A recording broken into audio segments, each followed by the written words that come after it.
Taste the Daily. காவலர்களுக்கிடையே பாரபட்சம் காட்டும் வகையில் வெளியிட்ட பதவி உயர்வு உத்தரவை திரும்ப பெற வேண்டும்.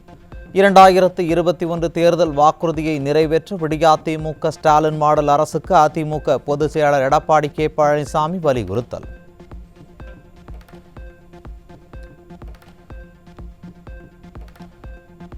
இருபது ஆண்டுகள் பணி முடித்த காவலர்களுக்கு சிறப்பு சார்பு ஆய்வாளர்களாக பதவி உயர்வு வழங்கப்படும் என்று வாக்குறுதி அளித்த ஸ்டாலின் தற்போது சொல் வேறு செயல் வேறு என்று செயல்படுவதையே வாடிக்கையாக கொண்டிருக்கிறார். அதிகாரம் கைக்கு வந்தவுடன் வாக்குறுதிகளை காற்றிலே பறக்க விடுவது திமுகவிற்கு கைவந்த கலை என்றும் அதிமுக பொதுச் செயலாளர் எடப்பாடி கே பழனிசாமி விமர்சனம். புதிய பதவி உயர்வு உத்தரவால் சுமார் 35,000 காவலர்களுக்கு பதவி உயர்வு பாதிப்பு. நடைமுறை சிக்கல்கள் ஏற்பட வாய்ப்பு உள்ளதால் காவலர்கள் பாதிக்கக்கூடிய உத்தரவை திரும்ப பெற வேண்டும்.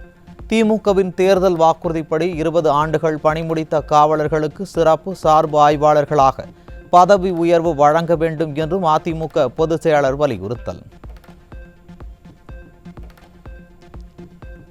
விலை சரிவால் விவசாயிகள் பெரிதும் பாதிக்கப்பட்டுள்ள நிலையில் வழக்கம் போல இங்குள்ள ஸ்டாலின் மாடல் விடியாதிமுக அரசு விவசாயிகளின் கோரிக்கைகளை கண்டுகொள்ளவில்லை என அதிமுக பொதுச் செயலாளர் எடப்பாடி கே பழனிசாமி குற்றச்சாட்டு. வேளாண் துறை அமைச்சரோ வெளிநாட்டு சுற்றுலாவில் பிஸியாக இருப்பதாக வரும் செய்தியை சுட்டிக்காட்டி விமர்சனம். மத்தியில் கூட்டணியாக 39 எம்பிக்களை வைத்திருந்தும் விவசாயிகளுக்காக குரல் கொடுத்ததா திமுக? இல்லை என அதிமுக பொதுச் செயலாளர் எடப்பாடி கே பழனிசாமி குற்றச்சாட்டு. விவசாயிகள் மீது குண்டர் சட்டம் போட்ட அரசுதானே இந்த அரசு. இவர்களிடம் விவசாயிகள் நலன் பற்றி எப்படி எதிர்பார்க்க முடியும் எனவும் கேள்வி. விவசாயிகள் நலன் காக்கும் நோக்கில் கர்நாடக மாநில விவசாயிகளுக்கு பிடிபிஎஸ் திட்டத்தின்படி இழப்பீட்டினை பிரதமர் மோடி தலைமையிலான மத்திய அரசு அறிவித்துள்ளதற்கு அதிமுக பொதுச் செயலாளர் எடப்பாடி கே பழனிசாமி வரவேற்பு. தமிழ்நாட்டு விவசாயிகளுக்கும் இத்தகைய இழப்பீட்டை அறிவித்து வழங்க வேண்டும் என மத்திய மாநில அரசுகளுக்கு வலியுறுத்தல். ஆண்டுக்கு ஒருமுறை விளைவிக்கப்படும் பயிர்களின் விலை வீழ்ச்சியால் சொல்லன்னா துயரில் உள்ள விவசாயிகளுக்கு மத்திய அரசு அளித்துள்ள இந்த இழப்பீடு பெரும் உதவியாக இருக்கும். அஇஅதிமுக என்றும் விவசாய பெருங்குடி மக்களுடன் துணை நிற்கும். அவர்களின் குரலாக என்றென்றும் ஒலிக்கும் என அதிமுக பொதுச் செயலாளர் எடப்பாடி கே பழனிசாமி உறுதி. பேரூர் ஆதீனத்தின் 100ஆண்டு விழாவில் தான் பங்கேற்றேன். அதிமுக முன்னாள் அமைச்சர் SP வேலுமணி விளக்கம். அவருடைய இடத்துல 100ஆண்டு விழா நிகழ்ச்சி நடந்தது. அதுக்கு தான் அழைப்பு, அதுக்கு தான் போனோம். இது எப்பவுமே நான் போகக்கூடிய நிகழ்ச்சி. நான் மட்டுமில்ல, கோவை மாவட்டத்துக்கு முக்கியமான போரா வந்திருந்தாங்க. அதிமுக பொதுச் செயலாளர் ஒருபோதும் கொள்கையை விட்டுக் கொடுக்க மாட்டார். கூட்டணி வேறு கொள்கை வேறு என்றும் அதிமுக முன்னாள் அமைச்சர் SP வேலுமணி பேட்டி.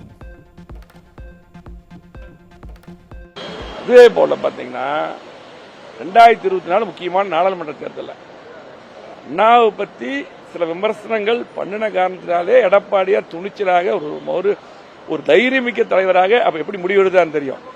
எங்களுடைய தலைவர்களை முன்னோர்களை பேசினா எப்ப ஒத்துக்க மாட்டோம். அதே போல பொதுச்செயலாளர் தெளிவா சொல்லுவார், கூட்டணி வேற கொள்கை வேற. கொள்கையிலிருந்து எப்பவுமே எங்களுடைய தலைவர்கள் குறிப்பா எடப்பாடியார் அவர்கள் கொள்கை எப்பொழுதும் விட்டுக் கொடுக்க மாட்டார், எந்த காலத்தில் விட்டுக் கொடுக்க மாட்டார். கடந்த 4 ஆண்டுகளாக கோவை மாவட்ட வளர்ச்சிக்கு திமுக அரசு எதையும் செய்யவில்லை. அதிமுக முன்னாள் அமைச்சர் SP வேலுமணி குற்றச்சாட்டு. கோயம்புத்தூரை பொறுத்தளவுக்கு எதுவுமே செய்யறதில்ல. இன்னைக்கு பாத்தீங்கன்னா திமுக எதுவுமே செய்யறதில்ல. இதெல்லாம் அவங்க வந்தா கொஞ்சம் கேள்வி கேளுங்க. எங்களை ஒண்ணுமே இல்லாத சம்பந்தப்படுத்தி எல்லாம் போறீங்க, அதை கொஞ்சம் கேள்வி கேளுங்க, சொல்லுங்க. மதுரை மாவட்டம் உசிலம்பட்டி அருகே வீட்டில் தனியாக இருந்த 70 வயதுடைய மூதாட்டியை பாலியல் வன்கொடுமை செய்ய முயன்ற இளைஞருக்கு தர்ம அடி கொடுத்த பொதுமக்கள்.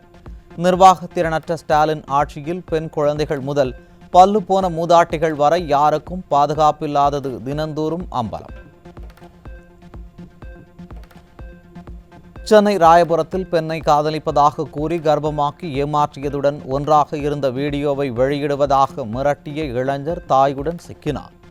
ஸ்டாலின் அரசின் ஏவல் துறை செயலற்று போயுள்ளதால் பெண்கள் மீதான பாலியல் குற்றவாளிகள் அதிகரித்த அவலம். சென்னை முகப்பேர் அருகே நொளம்பூர் அடுக்குமாடி குடியிருப்பில் சிறுமிகள் இருவருக்கு பாலியல் தொல்லை கொடுத்த காவலாளி போக்சோவில் பிடிபட்டார். சிறுமிகள் முதல் மூதாட்டிகள் வரை அனைத்து வயது பெண்களுக்கும் எதிரான பாலியல் வன்கொடுமைகள் அதிகரித்து வரும் நிலையில் அப்பா ஸ்டாலின் மௌனசாமியாக காட்சியளிப்பது மன்னிக்க முடியாத குற்றம் என பெற்றோர் ஆவேசம். போதைப் பொருள் பயன்படுத்தியது தொடர்பாக விசாரணை நடைபெற்ற நிலையில் நடிகர் ஸ்ரீகாந்த் சென்னையில் கைது. சென்னை நுங்கம்பாக்கம் காவல் நிலையத்தில் காலை முதல் ஸ்ரீகாந்திடம் விசாரணை நடைபெற்று வந்த நிலையில் மருத்துவ பரிசோதனைக்காக மருத்துவமனைக்கு கொண்டு செல்லப்பட்டார். சென்னை மயிலாப்பூர் அருகே இளைஞர்களின் வாழ்க்கையை சீரழிப்பதற்காக மெத்தப்பட்டமைன் வைத்திருந்த 3 பேர் பிடிபட்டனர். தமிழ்நாட்டின் தலைநகரமான சென்னை போதைப் பொருட்களின் தலைநகரமாகவும் மாறியுள்ளதாக பொதுமக்கள் குற்றச்சாட்டு. சென்னை கண்ணகி நகர் பகுதியில் பள்ளி கல்லூரி மாணவர்கள் மற்றும் ஐடி ஊழியர்களை குறிவைத்து வீட்டிலேயே கஞ்சா விற்பனையில் ஈடுபட்ட இளைஞர்களிடமிருந்து 6 கிலோ கஞ்சா பறிமுதல். ஸ்டாலின் அரசின் காவல்துறையின் செயலற்ற தன்மையால் காய்கறி விற்பது போல கஞ்சா விற்பனை சர்வசாதாரணமாக நடைபெறுவதாக மக்கள் குற்றச்சாட்டு. மதுரையில் வேலை கிடைக்காததால் பொறியியல் பட்டதாரி தற்கொலை செய்து கொண்ட பரிதாபம். 2021ஆம் ஆண்டு தேர்தலின் போது ஆண்டுதோறும் 10 லட்சம் பேர் வீதம் 5 ஆண்டுகளில் 50 லட்சம் இளைஞர்களுக்கு வேலைவாய்ப்பு வழங்கிட தீவிரமாக முயற்சி எடுப்போம் என்று கூறிய வாக்குறுதி என்ன ஆனது முதல்வரே என்று இளைஞர்கள் கேள்வி. தமிழ்நாட்டில் பல்வேறு துறை செயலர்கள் உட்பட 55 IAS அதிகாரிகள் பணியிட மாற்றம். திருப்பூர், பெரம்பலூர், நாமக்கல், விருதுநகர் உள்ளிட்ட 9 மாவட்ட ஆட்சியர்களும் 7 மாநகராட்சி ஆணையர்களும் இடமாற்றம் செய்யப்பட்டுள்ளனர். மதுரையில் ஸ்டாலின் வருகைக்காக கால்வாய்க்கு பந்தல் போட்டதைப் போல சென்னை சேப்பாக்கத்தில் உதயநிதியின் வருகையையொட்டி திரை போட்டு மூடப்பட்ட குடிசைகள். வாரிசு அமைச்சர் ஏழைகளையும் ஏழைகளின் நிலையையும் பார்க்க மாட்டாரா? அலர்ஜியா? இந்த ஏழைகளின் ஓட்டு மட்டும் உங்களுக்கு வேண்டுமா என மக்கள் கேள்வி. கடலூர் மாவட்டம் மருதூர் நெல் கொள்முதல் நிலையத்தில் மேற்கூரை இல்லாததால் வெட்ட வெளியில் நெல்மணிகளை கொட்டி வைத்திருக்கும் விவசாயிகள். எழுதாத பேனா சிலை அமைக்க நிதி ஒதுக்கும் ஸ்டாலின் மாடல் அரசால் கொள்முதல் நிலையத்திற்கு தேவையான மேற்கூரையை அமைத்து தர முடியாதா என்று விவசாயிகள் கேள்வி. தமிழகத்தில் எத்தனை மதுக்கடைகள் குறைக்கப்பட்டுள்ளன என தமிழக அரசுக்கு உயர்நீதிமன்ற மதுரை கிளை கேள்வி. விரிவான அறிக்கை தாக்கல் செய்யவும் உத்தரவு.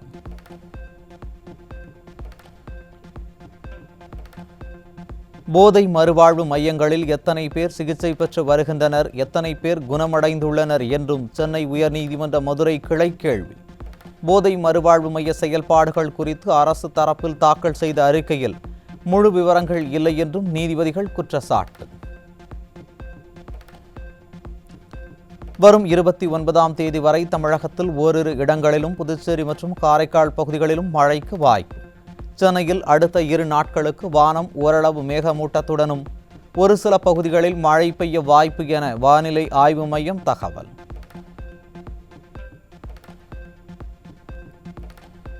திருவண்ணாமலை மாவட்டம் செங்கத்தில் தனியார் பள்ளி வளாகத்தில் அவசரமாக திறக்கப்பட்ட அரசு கல்லூரியில் மாணவர்களுக்கு போதிய வசதிகள் செய்து தரவில்லை என்று மக்கள் குற்றச்சாட்டு.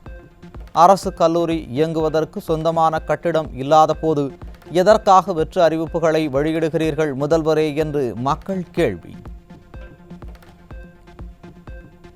கடலூர் மாவட்டம் புவனகிரி அருகே புதிதாக வாங்கப்பட்ட அரசு பேருந்தின் பின்பக்க டயரில் இருந்து புகை வந்ததை அடுத்து நடுவழியில் நிறுத்தப்பட்டதால் பயணிகள் அதிர்ச்சி. திறனற்ற ஸ்டாலின் அரசு போக்குவரத்திற்கு தகுதியற்ற தகர டப்பா பேருந்துகளை புதுசு போல் காட்டி பயணிகளை ஏமாற்றி வருவதாக குற்றச்சாட்டு. காஞ்சிபுரம் மாவட்டம் குன்றத்தூர் ஒன்றியம் மாடம்பாக்கம் ஊராட்சியில் அரசு உயர்நிலைப் பள்ளியில் பராமரிப்பின்றி சுகாதாரமற்று காணப்படும் கழிவறையால் மாணவர்கள் நோய் தொற்றுக்கு ஆளாகும் அவலம். பள்ளி கல்வித்துறையை சீரழித்து வரும் ரசிகர் மன்ற அமைச்சர் இதையெல்லாம் கண்டுகொள்வாரா என பெற்றோர் கேள்வி. கோவை அரசு மருத்துவமனையில் இருதய சிகிச்சை அளிக்க மறுப்பதாக பாதிக்கப்பட்ட நபர் மாவட்ட ஆட்சியரிடம் மனு அளித்த அவர் தமிழ்நாட்டில் சுகாதாரத்துறை அதல பாதாளத்திற்கு சென்றுவிட்டதாக எதிர்க்கட்சித் தலைவர் தொடர்ந்து குற்றம் சாட்டி வரும் நிலையில் பாதிக்கப்பட்டவரே புகார் அளித்துள்ள நிலையில் விளம்பரமாடல் அமைச்சர் என்ன சொல்லப் போகிறார் என மக்கள் கேள்வி. ஜிஹெச்ல வந்து பார்த்தா இந்த 3 வருஷமா மாத்திரை மட்டும் கொடுக்குறாங்க. ஆபரேஷன் பண்ணிக்கலாம்னு மாத்திரை கொடுக்குறாங்க. கடைசியில ஆபரேஷன் இப்ப போன வாரத்துல இருந்து ஆபரேஷன் பண்ணவே முடியாதுன்ட்டாங்க. அதுக்கான டாக்டரே இல்லைன்ட்டாங்க. டாக்டர் இல்லாதது அவங்க பிரச்சனை, அவங்க தான் பார்க்கணும், டாக்டர் ரெடி பண்ணணும். விருதுநகர் மாவட்டம் வத்திராயிருப்பு அருகே பெண் ஒருவரை வெறிநாய் கடிக்கும் அதிர்ச்சியூட்டும் சிசிடிவி காட்சி. கட்டுக்கடங்காமல் செல்லும் வெறிநாய்களின் தொல்லையை கட்டுப்படுத்த நடவடிக்கை எடுக்காத ஸ்டாலின் போட்டோ ஷூட்டில் மட்டும் ஆர்வம் காட்டுவதாக மக்கள் குற்றச்சாட்டு.